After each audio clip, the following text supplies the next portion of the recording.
You to take a minute and think. Think about all the times that you spent with your family throughout the years, your birthday parties, vacations, times with siblings and your parents, and how great and amazing those times were. Now I want you to think about all the soldiers that we've sent to wars and everything like that to protect those rights that you have, to protect those fondest moments that you have. Some of the soldiers that come back from those wars aren't able to experience those moments in the same pleasure and fullness that you do because of disabilities and mental illnesses that they get while they're there.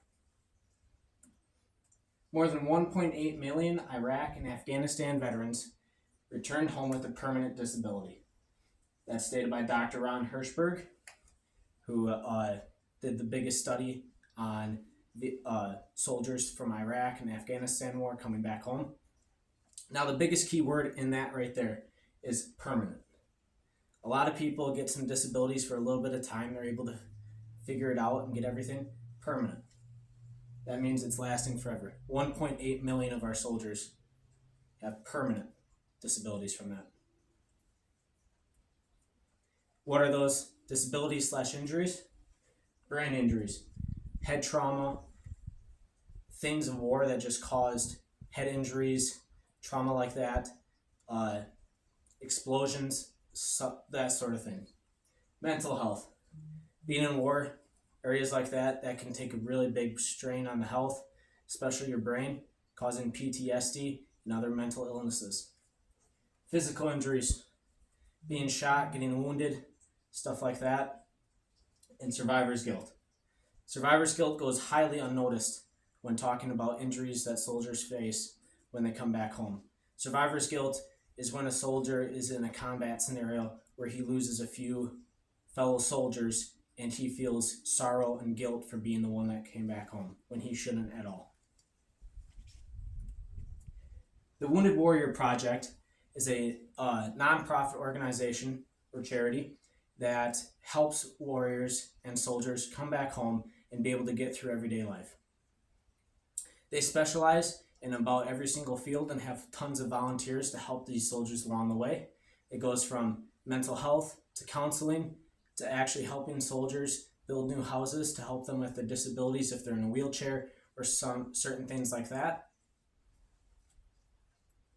Here's another statistic. Over 240,000 soldiers are in the program of the Wounded Warrior Project. And in 2023, over 2,200 soldiers and their families applied every single month to get into the program. This program also raised $349 million for these soldiers and their families in the year of 2023. How can you help these soldiers be able to adjust to regular life even though they have disabilities? One, you can donate.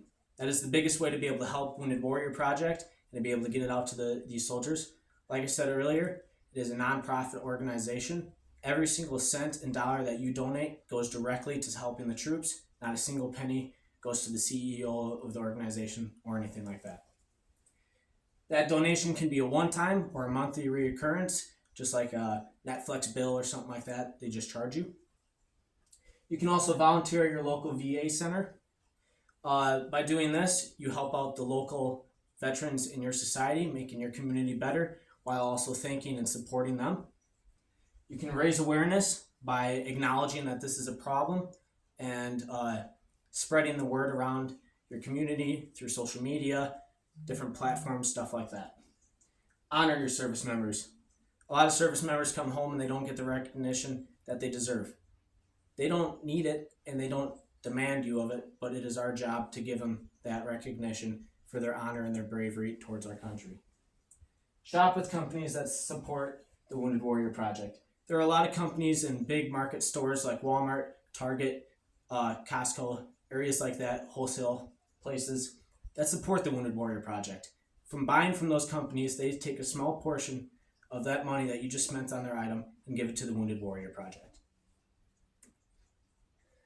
Now, what your donation will do is not only help soldiers come back home, be able to cherish the spending time with their family, be able to get back to normal life, but it will help them keep them off the streets.